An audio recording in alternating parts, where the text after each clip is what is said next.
uma pessoa se encontra com Jesus.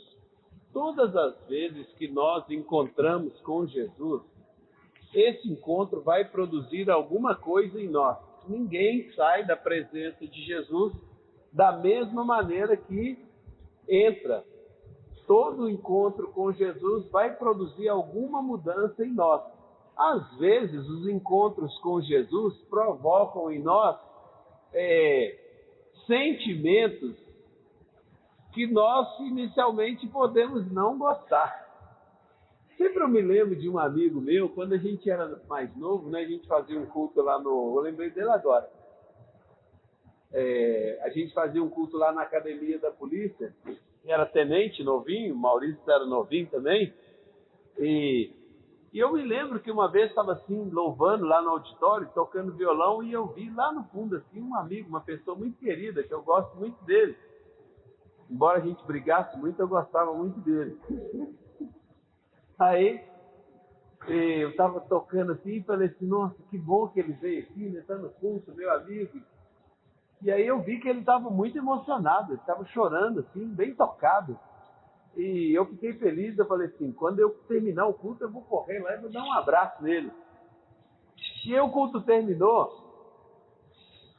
e eu fiz essas coisas que eu faço, né? Põe o violão no chão, não sei o quê, guarda as coisas. E na hora que eu olhei assim, ele já tinha ido embora. Não tive tempo de ir lá, né?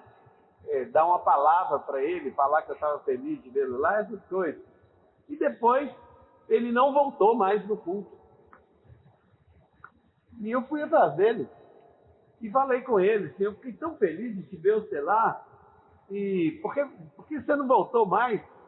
Aí ele me falou assim, quando eu vou lá no culto, eu sinto muita vontade de chorar. Então eu não gosto. Por isso que eu não vou. Eu fiquei olhando e falei assim, mas é por isso que eu vou? Eu vou porque eu me quebranto, né? Por que nós nos encontramos? Interessante, né? Ele ficava quebrantado, ele ficou quebrantado na presença do Senhor. O encontro com o Senhor produziu nele uma coisa que muita gente almeja. Tem muita gente que deseja se quebrantar diante da presença de Deus e não se quebranta. O coração é duro. E a pessoa não vai por causa disso, né? Ele não vai porque o coração quebranta. E é justamente o contrário. Nós queremos isso. Nós queremos nos quebrantar diante do Senhor. Na verdade, às vezes eu falo, e eu aprendi a ouvir isso do meu pastor, né? Que nós somos uma igreja dos olhos secos. Né? Nós somos um povo de coração duro. Nós nos agarramos muito às coisas, nós nos agarramos muito às situações e às vezes a gente não quer soltar. A gente fica preso às coisas, preso sei lá, situações, coisas, comportamentos, atitudes que a gente não quer abandonar. Todo mundo que encontra com Jesus vai sofrer algum impacto. É impossível a pessoa se deparar com Jesus e não ser impactado de alguma maneira.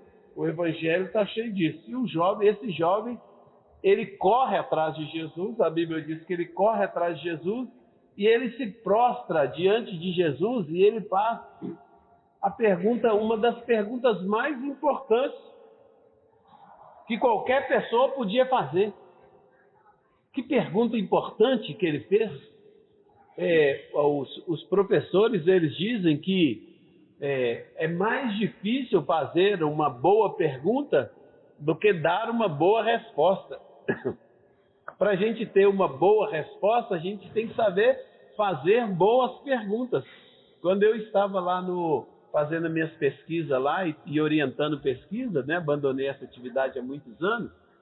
Então, eu me lembro que a gente ficava um tempão discutindo, trabalhando com o aluno para que ele encontrasse a boa pergunta, a pergunta da pesquisa dele.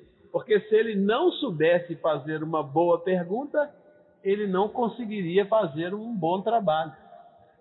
E aqui ele faz uma pergunta excelente. Ele pergunta: bom mestre, o que eu farei para herdar a vida eterna? Todos nós que nos aproximamos de Jesus e somos impactados com a presença dele, trazemos perguntas, trazemos necessidades, trazemos demandas. Uma coisa nós sabemos, que o Senhor, sem dúvida, Ele é poderoso e deseja suprir todas as nossas necessidades. Não é à toa que Ele é chamado de bom pastor. Porque assim como o pastor supre todas as necessidades da ovelha, assim o Senhor Jesus, Ele quer fazer isso. O jovem pergunta a Jesus: que farei para herdar a vida eterna? Uma excelente pergunta. Com que motivação ele fez essa pergunta, eu não sei.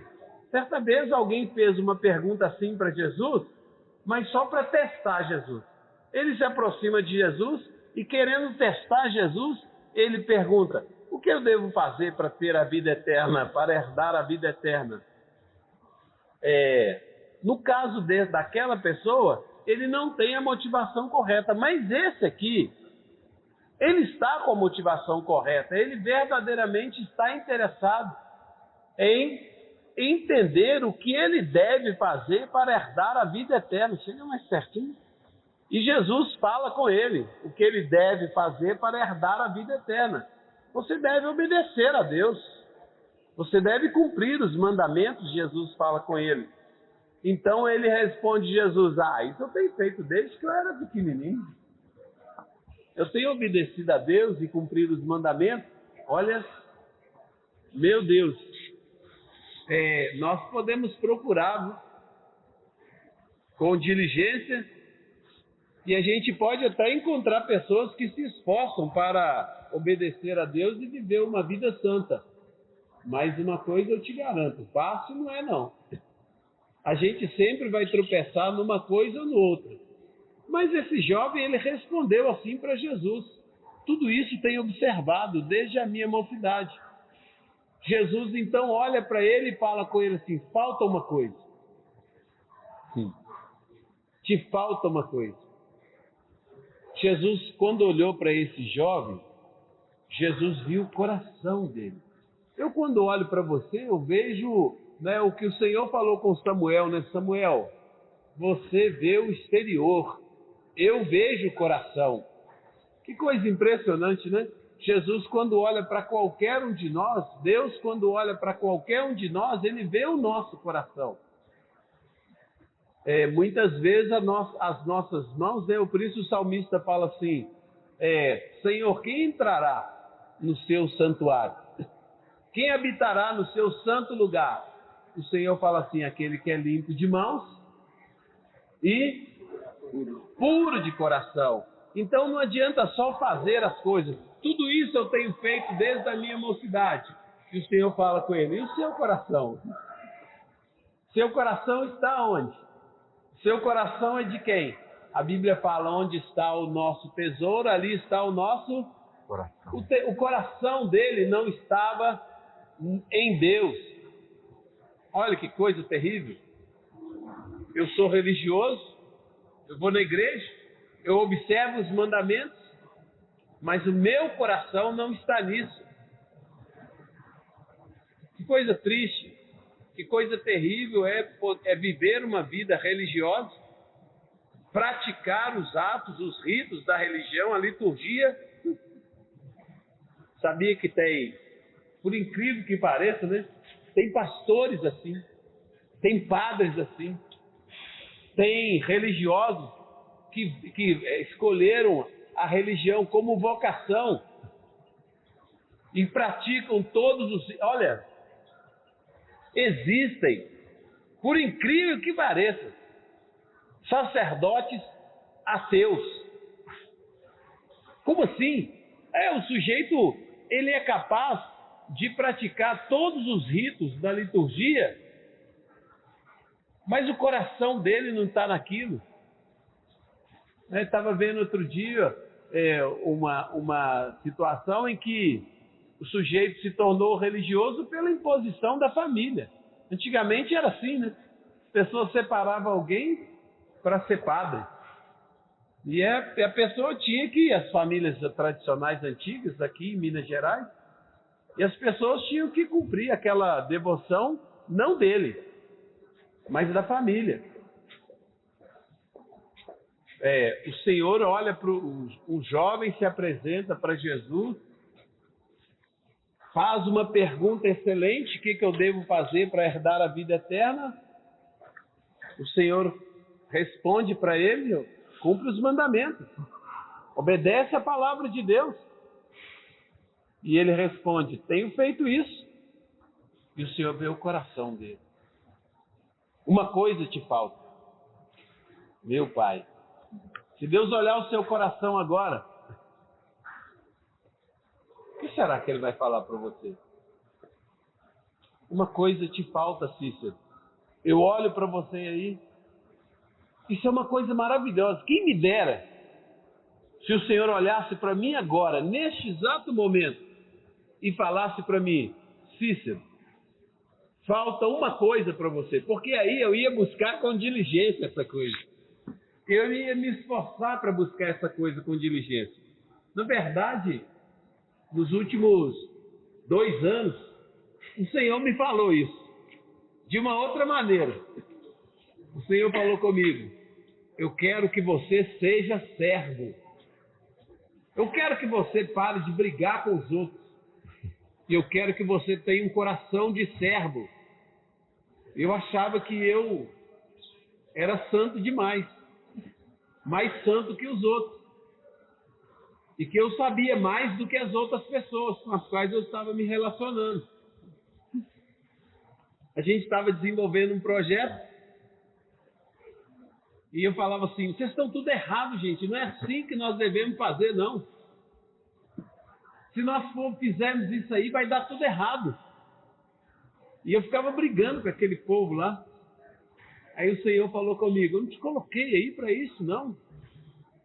Eu quero só que você sirva essas pessoas.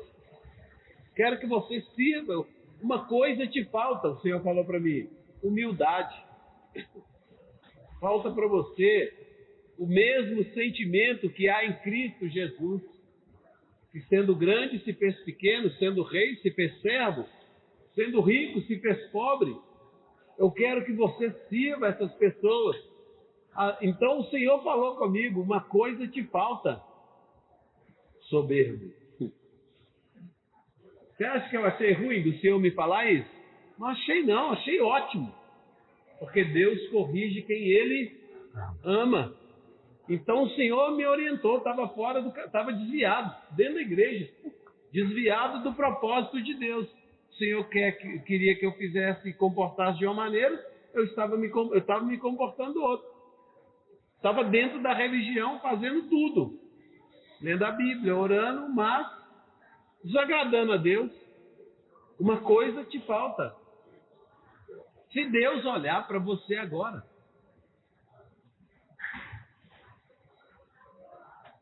não é isso? Falta alguma coisa a você? Como que a gente sabe que alguma coisa falta no nosso relacionamento com Deus? A gente pode olhar esse texto aqui e entender. Jesus falou com ele assim: pega tudo que você tem, vende e dá para os pobres. E vem e me segue. Tira esse ídolo do seu coração. No caso dele era o dinheiro, eram as riquezas. Ele era avarento. Ele estava agarrado com o dinheiro. Nós nos agarramos a coisas e nós colocamos essas coisas muitas vezes na frente de Jesus. Quando nós nos agarramos a uma coisa, pode ser a nossa mãe, pode ser o nosso pai, pode ser o nosso filho, pode ser outra coisa, pode ser a nossa carreira. Não é isso? Eu sou comandante geral, coronel. Isso pode ser tão importante para mim, né? Eu sou o sargento. Eu sou o Rotan, o Bop, o sei lá o que, o Caveira. Isso pode ser tão importante para mim que pode estar ocupando o lugar de Deus e ser um ídolo no meu coração. E tem coisas que nós precisamos de largar, deixar tudo, por amor a Cristo, Por amor a Deus, nós devemos ser capazes de largar tudo, deixar tudo, abrir mão de tudo. É difícil. Não é fácil, não. Porque nós nos apegamos muito às coisas, nos agarramos às coisas. Eu sou o doutor, nós estamos aqui no hospital, o doutor. Uma pessoa se apresenta para mim assim, o doutor, coronel, o pastor fulano. Meu Deus, você é só o fulano. Eu olho e falo assim, é só o fulano. Não é o pastor coronel. Tem uma pessoa que ela aparece assim, às vezes, no meu caminho, né? Aí ela se apresenta assim, o pastor coronel fulano. Aí eu, é só o fulano. O resto é carteirada. Mas a gente se apega a isso, a gente se apega a posição, a gente se apega a título. Quando a gente olha a palavra de Deus, que é um espelho, e a gente vê o que a Bíblia diz que nós somos. Então, se nós olhássemos isso, nós correríamos rapidamente para o Senhor e pediríamos a Ele que tivesse misericórdia de nós. O jovem rico, quando o Senhor falou com ele, larga isso, deixa isso, Deus abençoe, larga isso, vem e me segue.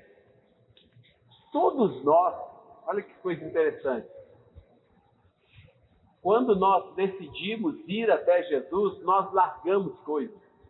Alguns de nós largamos muita coisa. Eu deixei muita coisa. Eu estava carregando uma tralha grande assim, sabe? Sabe aqueles mochilão assim que você carrega quando você vai acampar? Eu estava carregando muita tralha, muita coisa que eu não precisava carregar. Muito comportamento inadequado. Meu Deus.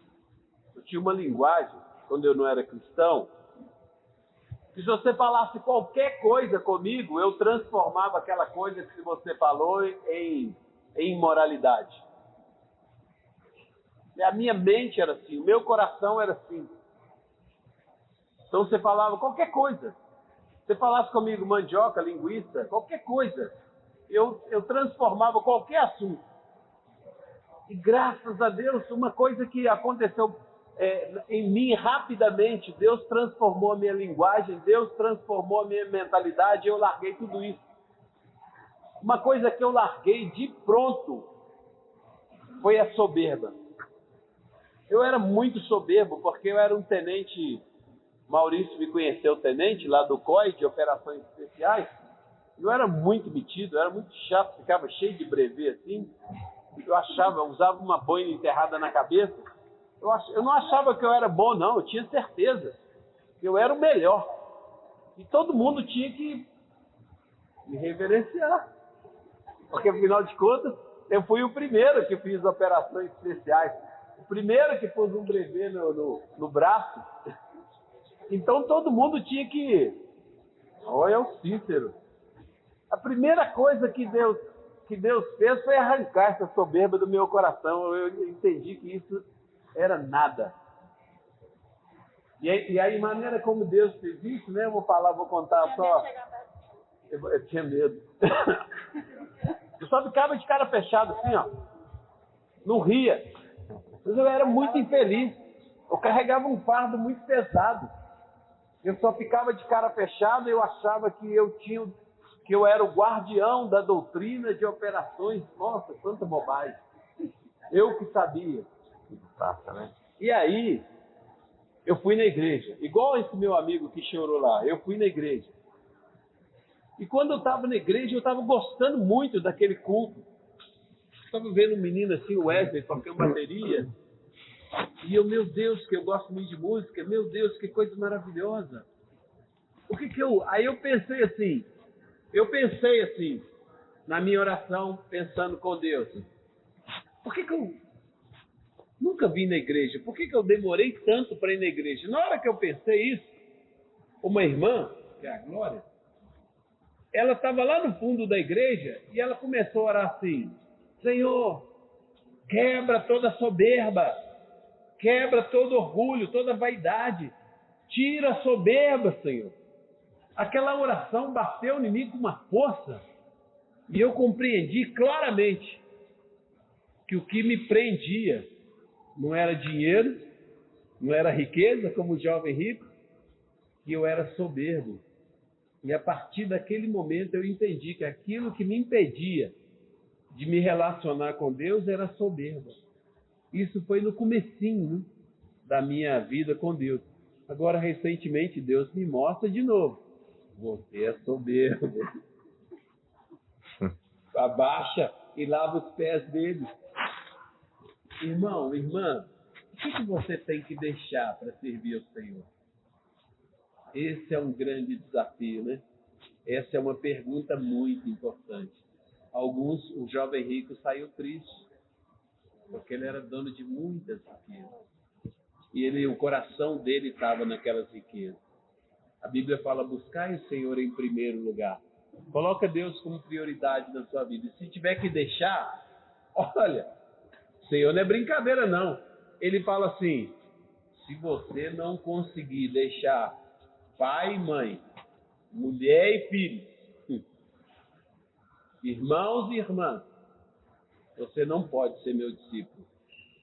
Jesus, ele quer o seu coração inteiro. Ele não quer um pedacinho do seu coração. E aí, como você vai sair da presença dele? Feliz porque achou um tesouro? Ou triste porque não quer abrir mão desse ídolo aí do seu coração? Você é quem sabe. Senhor, aqui estamos nós, diante da sua presença.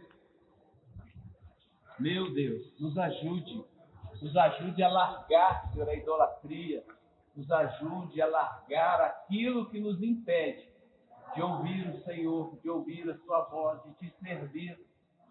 Senhor, limpa as nossas mãos, purifica o nosso coração, liberta-nos de toda sujeira, de toda iniquidade. Deus, nos torne mais santos, mais servos, mais filhos. Nos ajude a ser como o Senhor é. Nos abençoe, abençoe o meu irmão, a minha irmã. Muitas vezes nós não conseguimos nem ver, Senhor, naquilo que nós estamos agarrados, trocando pelo Senhor, pela sua presença, pela sua santidade. Nos ajude, Espírito Santo, iluminando o nosso coração, o nosso entendimento, para que possamos compreender aquilo que tem nos impedido de crescer na graça e no conhecimento do Senhor e de ser aquilo que o Senhor propôs para nós. Às vezes é nossa língua, às vezes é nossa vaidade, às vezes é soberba, seja o que for, liberta-nos, Senhor. Quebra as nossas cadeias. Quebra os ídolos. E nos faça, Deus, nos faça aquilo que o Senhor quer que nós sejamos. Nós te pedimos, nós abrimos o nosso coração para que o Senhor assim faça e faça para a glória do seu nome. Mais uma vez te pedimos, abençoe esse hospital. Visita agora cada leito, Senhor, na enfermaria, no pronto atendimento, no CTI, meu Deus, nos apartamentos, em todos os lugares. Visita, Senhor, todos os lugares desse hospital, a oncologia, todos os lugares. Coloca a sua mão, abençoa, repreende o mal, repreende o espírito de morte, repreende o espírito de enfermidade. Ordena sobre esse lugar a sua bênção, a cura. Faz o milagre do Senhor. Traz alívio para aquele que está sofrendo. Deus, o aflito, Senhor. Nós clamamos ao Senhor por aquele que está aflito. Que o Senhor traga a bênção do Senhor. Em nome de Jesus te pedimos. Abençoa, Senhor, os médicos, os enfermeiros com sabedoria. Unge as mãos deles para curar, deles sabedoria para fazer diagnóstico e para, Senhor, prescrever o melhor tratamento. Usa-os como ministros do Senhor nesse lugar. Nós entregamos nas suas mãos todos que aqui trabalham, Deus, civis e militares, que o Senhor os abençoe, que haja paz, que o Senhor os use, que o Senhor abençoe suas famílias, suas casas, seus amados, estejam todos debaixo da mão do Senhor, da boa mão do Senhor. Em nome de Jesus te pedimos, também no nome dele te agradecemos. Que o Senhor te abençoe e te guarde, que o Senhor faça resplandecer o seu rosto sobre ti e tenha misericórdia de ti, e que o Senhor sobre ti levante o seu rosto e te dê a paz. Amém.